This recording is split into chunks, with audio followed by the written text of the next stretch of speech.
This is the new Tecware Salmon Switches. This is a tactile switch from Tecware, and this is one of the 4 new switches that they have released. So how do they sound and feel? Let's find out. By the way, the switches was sent for a review, but I wasn't paid to make the video, and of course I'll give you guys my unbiased and honest opinion about their switches. What is going on, guys? Ox here and welcome back to my channel. We are back with some new switches, and this is our first time trying out a Tecware switch. If you guys aren't familiar, Tecware is basically, they are a PC components vendor. They did release their own keyboard, which is called the Tecware B68, and this is one of their first take on switches. So no, this is nowhere near to be labeled as a budget switch. They are priced like a normal JWK switch, and I'm very excited to try this out because the material that was used on them is quite interesting, as they are using an wipe for the top housing, which we rarely see on a JWK switch. For those who don't know, wipe stands for ultra high molecular weight polyethylene, and I believe it's a plastic with some high durability shenanigans. I don't know, I'm not sure about that. It's just too much science for a switch. I know there's already some stems, like an wipe stem, but I haven't tried them out. So today it's going to be the usual review, a Soundtest comparison of the stock versus Lube, some quick comparison with my other tactile switches, and of course we'll be breaking down the materials on the switch. And if you want to hear my personal thoughts and opinion about the switches, please do stick around at the end of the sound test. And speaking of sound test, a quick disclaimer before we start. The sound and experience may vary depending on your keyboard build, meaning that we might have a different experience with the Salmon switches. The keyboard that we'll be using would be, of course, the Vega 65 with a polycarbonate plate, a PCB to plate foam, and one case foam. The switches was lubed with a Cribosis 3203 and 105 grade 0 on the springs. The keycaps that we'll be using would be a GMK set. So with all of that out of the way, please do enjoy the sound test for the Tecware Salmon switches.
So that was the sound test for the Tecware Salmon Switches.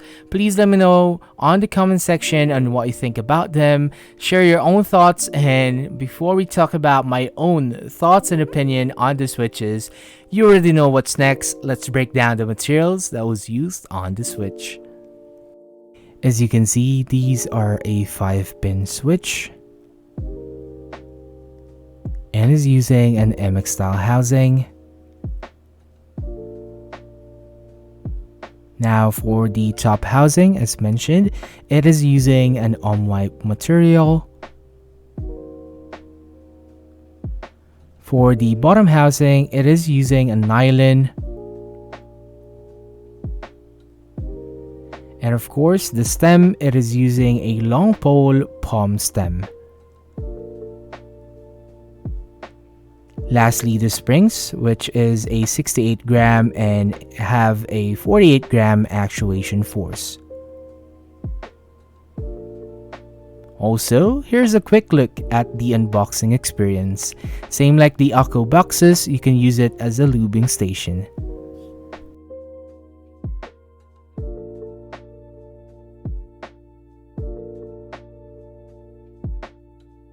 And that was the material breakdown for the Tecware Salmon Switches. If you made it up to this point, I would like to say thank you for staying, and please don't forget to leave a like on the video. Now, finally, it's time to talk about my own thoughts and opinion about the switches. But before that, I need to remind you again on my disclaimer that the sound and experience may vary depending on your keyboard build, so it might sound different on your board.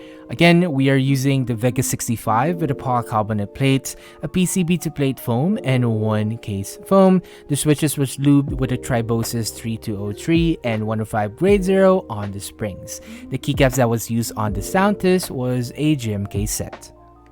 Finally, let's talk about my thoughts on the feel. On stock, it was fairly smooth. I wasn't really expecting something like mind-blowing out of the box, and I don't know if it's because of the white top housing, but it felt a bit sluggish when typing at first. Although I didn't notice any scratchiness and leaf crunch, I wouldn't really recommend them using on stock. I mean, you can lube them lightly, just what I did. I lubed them lightly, and for me, this is like a JWK switch that you really need to lube them just to feel the smoothness. But once lube, of course, I can say that this is one solid tactile. For the bump and the tactility, it's on the medium to high side. It has that early sharp rounded bump when you actuate, and I am really liking the 68 gram springs. They kept it simple and didn't add any gimmick like the quote-unquote dual tactile or dual extension stage spring or whatever Outrto was using on their tactile. Of course, lubing them makes it so much better, so if you have extra time and budget, be sure to lube them. Now let's move on to my thoughts on the sound. I can say that they are like a toned down U4Ts. It has a deep clack sound profile on my build, which to be honest, I recently started to enjoy in terms of my sound preference. Cause you know, I'm really biased to high pitch switches, but I think this can pass and be an exception.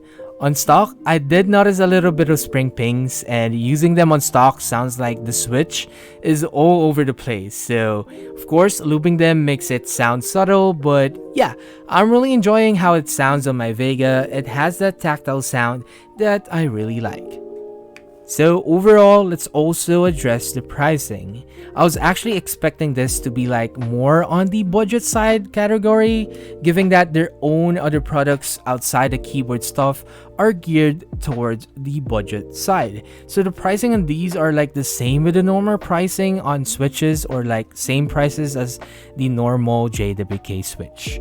For me, I wasn't really expecting too much on their switches, considering that this is one of their first switch release. But I must say that Tecware, I'm really impressed on how the sound and feel once lubed. I can really see myself using them on a daily basis, and I would recommend trying them out. If you have the budget, I can say try one box first, and if you really like the feel or the sound, you can go from there. Now for the pricing, again, I can really comment that much because first, this is the first switch that I'll be trying from Tecware, and I haven't tried the other 3 switches. So if you want to see the other switches, please do subscribe for coming reviews. So yeah, that is it for the video, guys. I hope you enjoyed and liked my review on the new Tecware Salmon Switches. Don't hesitate to comment your own thoughts and opinion about the Switch on the comment section down below. I would be sending them to Tecware, so your feedback is really important. And also, please don't forget to hit the like button, and let's aim for the usual 50 likes. I know we can do it. So what's next? Well, as mentioned, we have 3 more switches to check from Tecware, and the next one should be their take on a linear switch. So please watch out for that. And again, don't forget to like the button, share if you want, and of course, subscribe for more. And I'll see you guys on the next Soundtest. Peace.